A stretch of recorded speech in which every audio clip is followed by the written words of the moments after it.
which are a common form of insanity. Socrates was liable to cataleptic trances. At least, that seems the natural explanation of such an incident as occurred once when he was on military service. One morning, he was thinking about something which he could not resolve. He would not give it up, but continued thinking from early dawn until noon. There he stood, fixed in thought. And at noon attention was drawn to him, and the rumor ran through the wondering crowd that Socrates had been standing and thinking about something ever since the break of day. At last, in the evening after supper, some Ionians, out of curiosity — I should explain that this occurred not in winter but in summer — brought out their mats and slept in the open air, that they might watch him and see whether he would stand all night. There he stood until the following morning, and with the return of light he offered up a prayer to the sun and went his way. Symposium 220. This sort of thing, in a lesser degree, was a common occurrence with Socrates. At the beginning of the symposium, Socrates and Aristodemus go together to the banquet, but Socrates drops behind in a fit of abstraction. When Aristodemus arrives, Agathon, the host, says, "What have you done with Socrates?" Aristodemus is astonished to find Socrates not with him. A slave is sent to look for him, and finds him in the portico of a neighboring house. "There he is fixed," says the slave on his return, "and when I call to him, he will not stir." Those who know him well explain that he has a way of stopping anywhere and losing himself without any reason. They leave him alone, and he enters when the feast is half over. Everyone is agreed that Socrates was very ugly. He had a snub nose and a considerable paunch. He was uglier than all the Silenuses in the satiric drama. Xenophon, Symposium. He was always dressed in shabby old clothes, and went barefoot everywhere. His indifference to heat and cold, hunger and thirst, amazed everyone. Alcibiades, in the Symposium, describing Socrates on military service, says, "His endurance was simply marvelous, when, being cut off from our supplies, we were compelled to go without food. On such occasions, which often happen in time of war, he was superior not only to me, but to everybody. There was no one to be compared to him. His fortitude in enduring cold was also surprising. There was a severe frost, for the winter in that region is really tremendous, and everybody else either remained indoors, or if they went out, had on an amazing quantity of clothes, and were well shod, and had their feet swathed in felt and fleeces. In the midst of this, Socrates, with his bare feet on the ice, and in his ordinary dress, marched better than the other soldiers who had shoes, and they looked daggers at him, because he seemed to despise them." His mastery over all bodily passions is constantly stressed. He seldom drank wine, but when he did, he could outdrink anybody. No one had ever seen him drunk. In love, even under the strongest temptations, he remained Platonic, if Plato is speaking the truth. He was the perfect Orphic saint. In the dualism of heavenly soul and earthly body, he had achieved the complete mastery of the soul over the body. His indifference to death at the last is the final proof of this mastery. At the same time, he is not an orthodox Orphic. It is only the fundamental doctrines that he accepts, not the superstitions and ceremonies of purification. The Platonic Socrates anticipates both the Stoics and the Cynics. The Stoics held that the supreme good is virtue, and that a man cannot be deprived of virtue by outside causes. This doctrine is implicit in the contention of Socrates that his judges cannot harm him. The Cynics despised worldly goods, and showed their contempt by eschewing the comforts of civilization. This is the same point of view that led Socrates to go barefoot and ill-clad. It seems fairly certain that the preoccupations of Socrates were ethical rather than scientific. In the Apology, as we saw, he says, "I have nothing to do with physical speculations."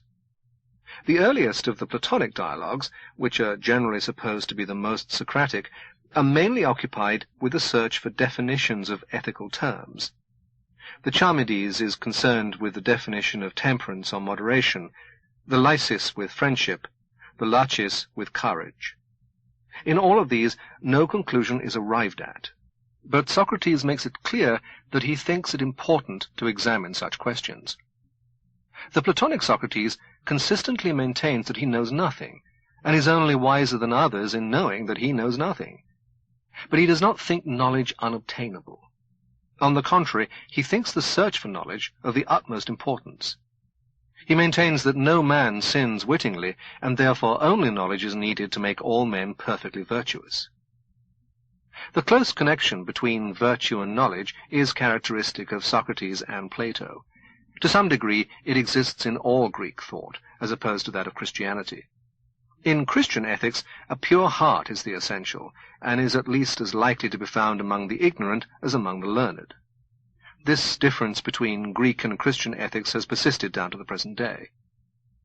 Dialectic, that is to say, the method of seeking knowledge by question and answer, was not invented by Socrates. It seems to have been first practiced systematically by Zeno, the disciple of Parmenides. In Plato's dialogue, Parmenides, Zeno subjects Socrates to the same kind of treatment to which, elsewhere in Plato, Socrates subjects others. But there is every reason to suppose that Socrates practiced and developed the method. As we saw, when Socrates is condemned to death, he reflects happily that in the next world he can go on asking questions forever, and cannot be put to death, as he will be immortal. Certainly, if he practiced dialectic in the way described in the Apology, the hostility to him is easily explained. All the humbugs in Athens would combine against him. The dialectic method is suitable for some questions and unsuitable for others. Perhaps this helped to determine the character of Plato's inquiries, which were for the most part such as could be dealt with in this way. And through Plato's influence, most subsequent philosophy has been bounded by the limitations resulting from his method.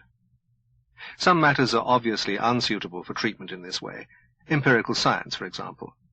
It is true that Galileo used dialogues to advocate his theories, but that was only in order to overcome prejudice.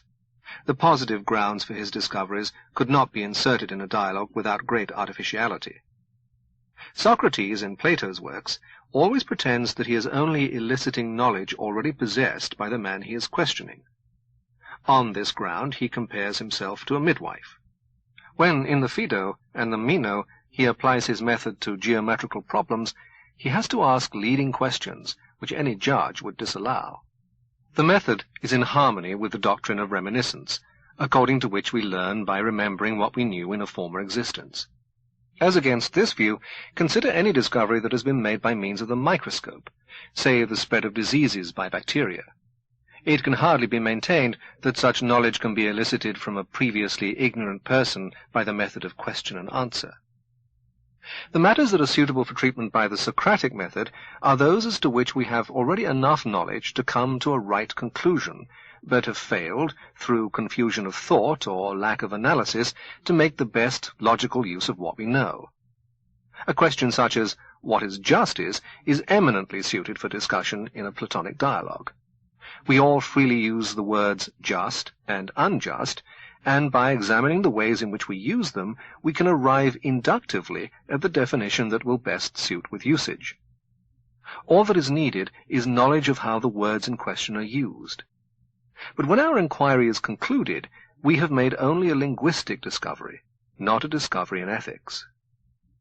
We can, however, apply the method profitably to a somewhat larger class of cases. Wherever what is being debated is logical rather than factual, discussion is a good method of eliciting truth.